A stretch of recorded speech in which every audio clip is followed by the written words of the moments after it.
Hello, welcome back. I'm Miniature Mike. You have to forgive me. I got a little bit of a head cold right now, so try to talk louder. Also, I want to say I actually uploaded this video the other day and then took it off because it had the same issue that I didn't realize was as bad as it was, where the audio was just so quiet. Not sure what it was, what's going on there. I think somehow between recording sessions or between days, some setting in my audio must have gotten changed and really kind of turned the gain down a lot, so it was just super quiet. So I fiddled with a lot of stuff. I think this should be okay now. It sounds pretty good, I think, compared to the other ones, but please leave a comment if you're still having audio issues, want to fix these, because yeah, I'm pretty casual about this, but I definitely want to make sure that you guys can hear it and that it goes pretty good. So I'll probably, based on what I've seen, is even though it's quiet, you can turn the volume up. I'll probably have to eventually re-record the Sith Lords Part 1, if you've seen that, just because the audio quality it's really, really quiet on that one, and I guess I just didn't double check properly enough, but let me know if I should probably do that. Probably will, but I don't have a lot of time, and we'll see how this goes. But anyways, let's jump into Katarn. So a super awesome Legends character, as you all know. He's kind of like the smuggler Jedi in some ways. And in Star Wars minis, there's 3 of them, and 2 of them are pretty cool. The original, not so much, but in general, all pretty solid characters. This should be a pretty quick video too, since there's not too much going on here. So with Katarn, he's a shooter technically, so costs 31. He's 120, 18, 12, and 10. So he's actually like pretty great stats for a shooter, except for the 10 damage. He comes equipped with accurate shot, lightsaber, and stealth. So like, don't get me wrong, I really like stealth and accurate shot. Like, that's pretty cool to have there. And then he has force 2. So the way I view him, he's just such an awkward character, because like, I like these stats. He can do no damage. Like, even with a lightsaber, it's a little bit better. I do like having stealth and accurate shot, but then what do you do? So obviously there's ways you could probably improve him. So taking a look, like, yeah, he's technically a shooter, and at a 31, like, that's a great hit points. His range survivability is really nice with having stealth and accurate, well, especially stealth. Melee survivability, not really. Like, he has low defense for a lot of melee characters anyway. And then his attack's high. His max damage sucks. His special abilities, I think they're the reason normally I'd give stealth and accurate shot a little bit more, but because it just seems like out of the box, there's not a lot you can do with it. I feel like it holds it back a little bit, but it is above average. Because having accurate shot and stealth, especially stealth with him, is kind of nice. He can get closer to enemies, take advantage of using lightsaber, maybe. That's just kind of where it comes. But his force power is just 1.5. He just has 2 force. That's fine. So he's got no force powers to speak of. Special abilities, I mean, it's nice to have stealth and accurate shot together. I think 3.5 was too high. I don't know why I did that. Versatility, I think he's decently versatile, but I don't think he's very good at being versatile. So, for whatever that's worth to you. And as a Katarn, I think he's just below average. He's just an awkward character. Like, what is he supposed to be exactly? What is he supposed to excel at? Which I think is, reflected in what the community thinks in general. And I'm sure I'd love to hear what you guys think. What things have you done to make this Katarn really interesting? I'm sure there's lots of good commander effects out there that can make him a little more suitable, but I'm not really in love with this one, unfortunately. So it's a cool sculpt, but it's kind of where it ends for me. But the next 2 are awesome. So with this particular one, we've really bumped up. Now we're in the 54 range, 140, 20, 14, and 20. This guy's a total wagon, basically.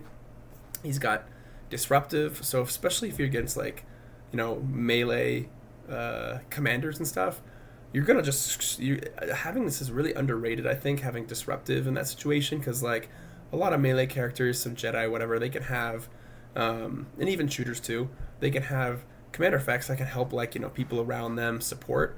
Well, if you like ruin the support, I think that's just kind of like a subtle advantage that maybe you don't exactly think about at all times. So I think him having disruptive is pretty cool.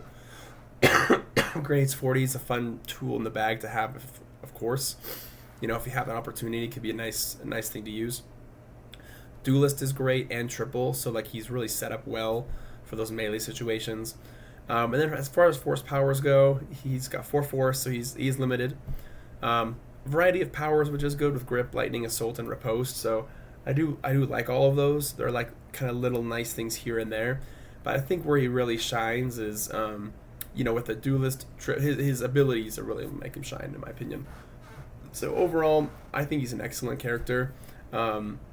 Maybe his force powers might not make you think that, but he really is. Especially in melee situations, he can just be so deadly and he's so versatile. But his range survivability, I don't think is that great. People who are at a distance or maybe trying to skirt around him can they can do what they want to do. But his melee survivability is great with some of his force powers. With duelist, I think disruptive can subtly help with that too. His attack is solid. His max damage is solid with the triple special abilities, fantastic combinations. His force powers, I think, are good. The reason I'm not giving it like a 4.5 or 5 is I think if he had renewal, it would help a lot, but he doesn't.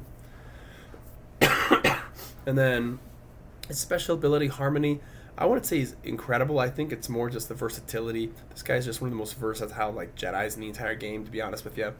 With just all his bags of tricks, and I think he's personally the best Katarn. And at 8.8, the community it's like in the 20th, that's like in like the 10th percentile in terms of like rankings and stuff. So he's pretty good overall. So again, like I mentioned, I think he's one of the most versatile pieces. He's so cool, melee pieces at least. And since he's on New Republic, there's a couple of interesting commanders you can mix him with. Obviously, if you put him with Antilles, he'll have evade and mobile attack, and then he's just busted. But anyways, pretty good. And then I think the thing that's really cool about him is using that disruptive against enemy commanders that he's dueling. I think could be pretty nice, like pretty underrated. So I don't really have experience with that, but it's something I could see being pretty cool.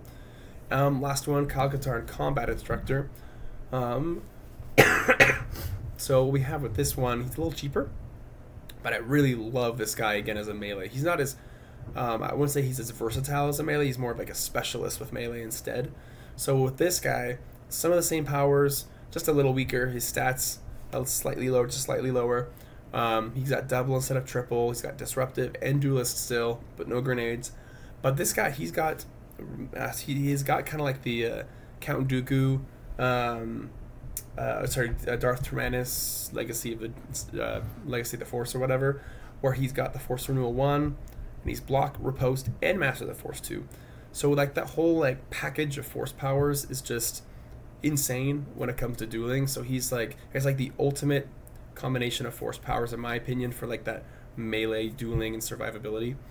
And I think it's awesome. So commander effect, I think it's cool how it's all allies within 6 squares gain lightsaber duelists. So basically just everybody, like everyone in your team within 6 squares, whether they're like Jedi, non-Jedi, could get misleading. Part of me almost thinks maybe it should have said allies with a force rating, but it doesn't, and that's fine.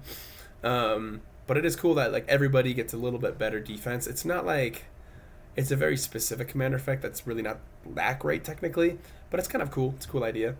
So overall, I think he's really great too. I think maybe just a tick underneath the other one, but they're different. Like they definitely have their different uses. I really like the other ones, just like brutality and versatility, whereas this guy really like what he offers as a duelist. He's got awesome hit points for the cost. His range survivability again isn't so great, especially with a lower defense, but I think his melee survivability is top tier. His attack's great still. His max damage is still pretty decent, and the fact that he has riposte and Master of the Force 2 means he could when it's not his turn, he can dish it back, which is really underrated. Special abilities are solid. His force powers really great. Special abilities harmonize together very well, so he's more of like a specific duelist. I think maybe I should give him a 5 for that. His versatility is pretty good. I think he's still decently versatile, but just not as much as the other one. And as a Katarns, I'll do 4.5. So that's still a fantastic score. And Blue Milk also kind of reflects that as well for the most part. Some days I actually kind of like him more than the other one. So for whatever that's worth. And anyways, like I mentioned before, he's just a fantastic duelist. So if you want someone that can just do great in that situation, he can do it. and his command effect's okay. Like if you want to take advantage of and make the most of it, probably need to figure it out. And it might just come luck of the draw. Like he might be against teams that don't really have that much melee with force powers. So it's like, at the end of the day, is for his command effect might not really be all that great. So, and that's a mistake I made. He should have a commander effect score here, which I think I included here. That's too high. I shouldn't have given him a 3.5. You see what I do is I make these, all the content, and then I sit on it, and then I record the video, like maybe like a couple weeks later, and then I look back and I'm just like, nah, I don't think so. So either way, it's not a big deal. The original Katarn, 2.9 overall, he's kind of like, he's okay. Like, he's got nice stats, but he can't really do much. Like, I like the abilities, but like he's got like a good delivery system, but what he delivers is kind of just nothing, unfortunately. So I'm curious what you guys would think would be really cool ideas to improve the original Katarn, how to make him a more usable piece, or should you just forget about him entirely and use the other two? You know, Jedi Battlemaster, I think he's awesome. I think they just don't really excel, at least these two. They don't really excel at like the ranged aspect at all, whereas the other guy has like, you know, stealth, he can shoot, he's got great stats for a shooter technically, whereas these guys, they're just awesome in melee situations. Like, they're the duelist versions of Katarn, and one of them has a little bit more, you know, offense. He has the grenades to be versatile, more versatile force powers, and then combat instructor, he's just more specific to dueling, and I think he's no slouch either, really no slouch. So they're both pretty awesome. So anyway, I really like Katarn. He's cool. I think personally my favorite is Combat Instructor, just because I've had him a lot longer, and I've had a lot of fun with him as well. I got Katarn Jedi Battlemaster recently, so I haven't really been able to use him much, or do much at all with him, other than just kind of theorizing kind of what he could be good at. But he definitely has a lot of potential for sure. So anyway, I think that's going to do it for this time. Please let me know if the audio is good enough this time around. I messed around with some of the settings in the computer to try to improve it. But yeah, we'll go from there. Again, please please subscribe, and I've really appreciated the comments and, you know, and some of the feedback I've been getting. It's been really, really great, and I just been appreciating just kind of some of the traction this channel's been getting lately. It's been a lot of fun. So anyways, with that, I will see y'all later. Thank you.